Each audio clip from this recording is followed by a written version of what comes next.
turime galastumą būstop, tai yra karbidas, dvi kreipiančiosios ir keramika.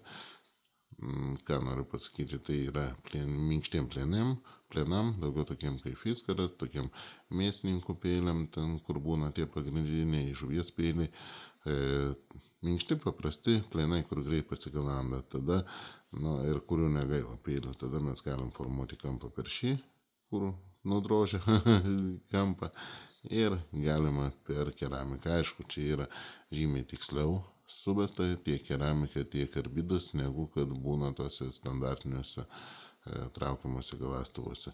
Tai žodžiu, tokį galite šiandien laimėti. Per keramiką galima ir geresnius peilius galasti. Švelniai, nespaudant galima, nes keramika nedrožia. Bet per šitą tai tik tai paprastesnis, minkštesnis.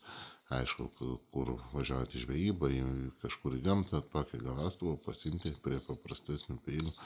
Aš manau, labai smagu.